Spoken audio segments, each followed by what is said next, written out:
பீப்பிள்ஸ்ன்னு சொல்லுவாங்க. பீப்பிள்ஸ் கிடையாது. பீப்பிள் தான். சில்ட்ரன்ஸ்ன்னு சொல்லுவாங்க. சில்ட்ரன்ஸ் கிடையாது. அது சில்ட்ரன் தான். எனக்கு யாராவது இந்த வார்த்தை தனியா அர்த்தம் என்னன்னு கேட்டா கேட்டாங்க. எனக்கு சொல்ல தெரியுது. அப்ளிகேஷனா வரும்போது என்னால அதை சொல்ல முடியல. ஒரு நாளைக்கு வந்துட்டு ஒரு ஹாஃப் அன் ஹவர் நான் வந்துட்டு இங்கிலீஷ்க்காக மட்டுமே நான் வந்து டெடிகேட்டடா நான் வந்து ஸ்பெண்ட் பண்ண போறேன். பேசிக்கா வார்த்தைகள் வந்து இந்த வார்த்தை தவறா புரிந்து கொள்ளப்பட்டு ப்ரொனவுன்ஸ் பண்ணப்பட்டுக்கிட்டு இருக்கு அப்படிங்கிற மாதிரி ஏதாவது சொற்கள் எப்பவுமே இங்கிலீஷ் நான் கத்துக்கணும் அப்படின்னு அந்த பயங்கர ஃபயரோட வருவாங்க. இது வந்துட்டு இன்னுமே கொஞ்சம் அதிகமாயிட்டு இப்போ ஆஃப்டர் பேண்டமிக் எல்லாம் வந்துட்டு இது இன்னுமே கொஞ்சம் அதிகமாயிட்டு போயிட்டு இருக்குது. ஒரு ஒரு ஒரு வீடியோ பார்க்குறாங்க அப்படின்னாலே அதோட வாட்ச் ஹவர்ஸே இப்போ வந்து கம்மியாயிடுச்சு இல்லையா? ஒரு ஹாஃப் அன் ஹவர் வீடியோ பார்க்குற அளவுக்கு யாருக்கும் பொறுமையும் கிடையாது, இதுவும் கிடையாது. அதுவே ஆமாம். ஸோ அந்த மாதிரி அந்த ஒரு ஃபயர் நமக்குள்ளே இருக்கணும் அப்படின்னா you have to set a goal. You have to set smart goals வந்துட்டு செட் பண்ணால் I think it will help you to motivate. ஒரு நாளைக்கு வந்துட்டு ஒரு ஹாஃப் அன் ஹவர் நான் வந்துட்டு இதை லிசன் பண்ணணும். கண்டிப்பாக இந்த டைம்லேருந்து இந்த டைம் வரைக்கும் இது வந்து இங்கிலீஷ்க்காக மட்டுமே நான் வந்து டெடிகேட்டடாக நான் வந்து ஸ்பெண்ட் பண்ண போகிறேன் அப்படின்னு அந்த ஒரு ஃபயர் வந்து லாஸ்ட் வரைக்கும் இருக்கணும். இருந்துட்டு ஒரு ப்ராப்பர் டைமிங்கில் அது கரெக்டாக கன்சிஸ்டண்ட்டாக நம்ம ஃபாலோ பண்ணிகிட்டே வரணும். Whatever difficulties you face you have to stick to it. இப்போ எனக்கு ஒரு சினிமா பார்க்க பிடிக்குதுன்னா இங்கிலீஷ் படங்களை நான் சப்டைட்டிலோட பார்க்கணும். ஆமாம்.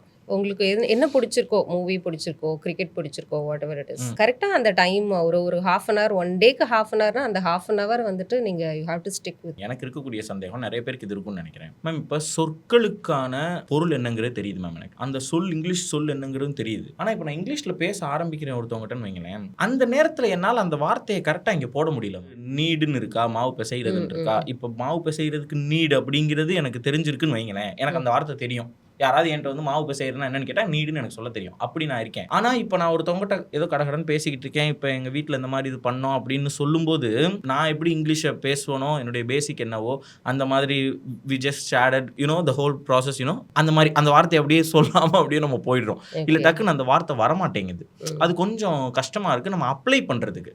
அதாவது எனக்கு நாலேஜாக அது இருக்குது, எனக்கு யாராவது இந்த வார்த்தை கேட்டால் எனக்கு சொல்ல தெரியுது. ஆனால் அப்ளிகேஷனாக வரும்போது என்னால் அதை சொல்ல முடியல. அந்த டைமிங்ல யூஸ் பண்ண முடியல.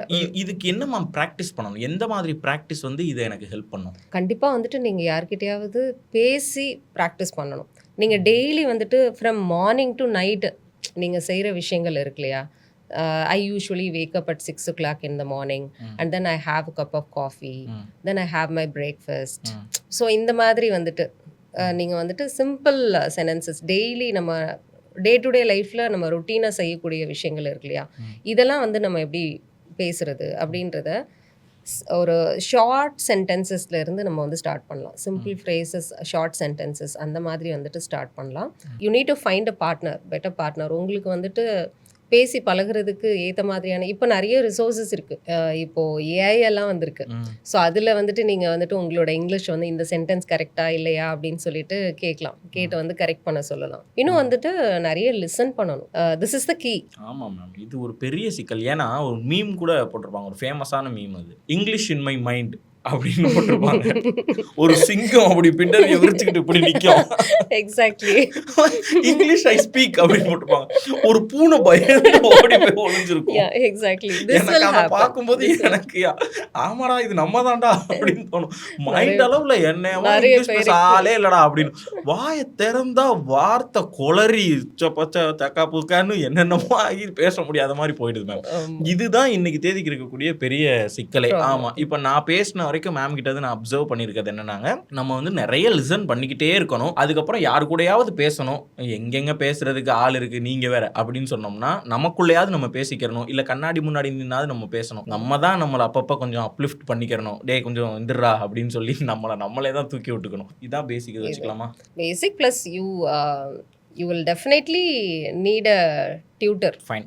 இப்போ அடுத்து மேம் கப்புள்ஸ், இந்த வார்த்தை சரியா? கப்புள். இப்போ ஆனால் கப்புள்ஸ் அப்படின்னு தான் நம்ம அவங்க சம கப்புள்ஸ், ஒரு கப்புள் வந்தால் நம்ம கப்புள்னு சொல்லிடுவோம். இப்போ வந்தாங்கன்னா கப்புள்ஸ் அப்படின்னு சொல்கிறோம். இல்லை ஒரு ஆளையே நம்ம இப்போ கப்புள்ஸில் அப்படின்னு சொல்லுவோம். ஆனா அது கப்பல். ம் இந்த மாதிரி பேசிக்கா வார்த்தைகள் வந்து இந்த வார்த்தை தவறா புரிந்து கொள்ளப்பட்டு ப்ரொனவுன்ஸ் பண்ணப்பட்டுக்கிட்டு இருக்கு அப்படிங்கிற மாதிரி ஏதாவது சொற்கள் சொல்லுங்களேன். பீப்புள்ஸ்னு சொல்லுவாங்க. ஆமா, பீப்புள்ஸ். பீப்புள்ஸ் கிடையாது, பீப்புள் தான். பீப்புள். அதே மாதிரி சில்ட்ரன்ஸ்னு சொல்லுவாங்க. சில்ட்ரன்ஸ்.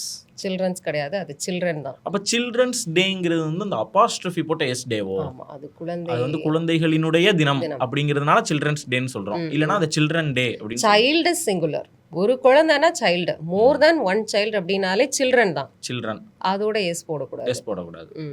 அதே மாதிரி பீப்புள்ஸும் பீப்புள் தான், பீப்புளோட எஸ் போட மாட்டோம், போடக்கூடாது. பியூப்பிள்ஸ்னு ஒரு அது அதனுடைய அர்த்தம் வந்துட்டு பியூபிஐஎல்எஸ், அதுல எஸ் போடலாம்.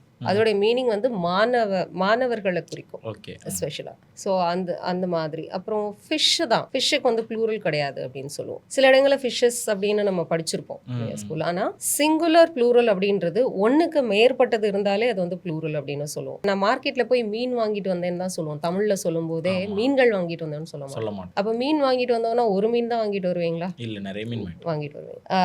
When we talk about different kinds of fishes அப்படின்னா ஃபிஷ்னா ஃபிஷ்ஷஸ். ஒரே வகையில 100 மீன் அத சொல்லக்கூடாது. 100 வகையான மீன் இருந்தா லாட் ஆஃப் ஃபிஷஸ். அப்பதான் மீன்கள் அப்படின்னு சொல்லுவோம். கடல்ல வந்து பல வகையான மீன்கள் இருக்கும். சோ இந்த மாதிரி சொல்லும்போது ஃபிஷஸ் யூஸ் பண்ணிக்கலாம். ஜெனரலா ஒரே வகையை குறிப்பிடும்போது நம்ம வந்து ஃபிஷ் தான் சொல்லுவோம். அதே மாதிரி ஷீப்புக்கு ப்ளூரல் கிடையாது. ப்ளூரல் கிடையாது, ஷீப் தான். கூட்டமா ஷீப் தான், அது ஷீப் தான். லைக் இந்த மாதிரி இருக்கு. Okay ma'am. இப்போ எப்படி படிக்கணும்னு பார்த்தோம். ஒரு சில வார்த்தைகள் இன்னைக்கு தேதிக்கு இருக்கக்கூடிய இந்த வார்த்தைகள் இதையெல்லாம் நம்ம தெரிஞ்சுக்கிட்டோம்.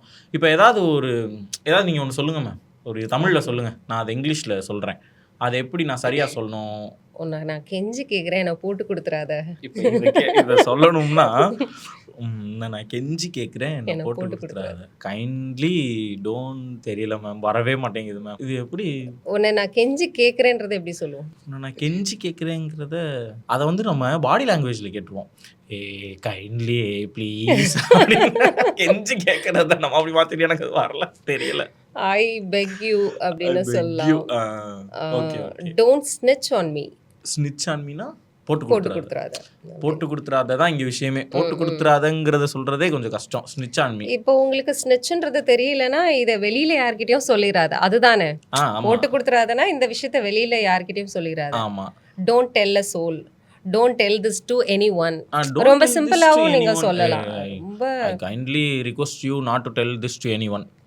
இது பாத்தீங்களா, இது பெருசா லென்த்தியா வருது இல்ல. இதத்தான் நீங்க வந்து I beg you don't snitch on me அப்படிங்க. இப்போ இதாங்க அந்த vocabulary. I kindly request you not to tell this to anyone அப்படின்னா நம்ம பேசுற இங்கிலீஷ் நம்ம பெருசா அதை பேசிடுவோம். இதை vocab யூஸ் பண்ணி பேசினா I beg you don't snitch on me அப்படிங்கிறது. அடுத்து கண்ணு வைக்காத. ஆஹா, கண்ணு வைக்காதெல்லாம் எப்படிங்க? Don't keep an eye on me. Don't keep your eye on me. அப்படிதான் மேம் வருது. Not bad. Okay. Okay, not bad. Don't jinx it அப்படினு சொல்லுங்க. Don't jinx it. Oh, jinx, J I N X. Okay okay. jinxன்ற jinxனா கண்ணு வைக்கிறதோ. Don't jinx it. Okay okay. ஏன்னா ma'am இப்போ jinxனா பொதுவாகவே இந்த ஒரு கர்ஸ் மாதிரி இப்போ ஒரு கிரிக்கெட் பார்க்கறதுனால சொல்கிறேன். ஒரு 99 ஒரு 98 ஒரு பிளேயர் ஆடுறாருன்னு வைங்களேன். எப்பப்பெல்லாம் ஒரு 90 தாண்டினாரோ அப்பப்பெல்லாம் ஒரு 100 அடிச்சிருவாரு அப்படின்னு சொல்லிட்டு ஐம் நாட் ஜிங்ஸிங் இட் அப்படின்னு போட்டுருவாங்க. அதேதான், சேம் அது. Okay okay. தமிழ்ல அது எக்ஸாக்ட்டா என்ன சொல்லுவோம்? டோன்ட் ஜிங்ஸ்னா கண்ணு வைக்கிறது. ஐம் நாட் ஜிங்ஸிங் இட் அப்படின்னா சரி நான் வந்து கண்ணு வைக்கல, கண்ணு வச்சு அதை கண்ணு வச்சு கெடுத்தரல அப்படிங்கிறத சொல்லுவோம்.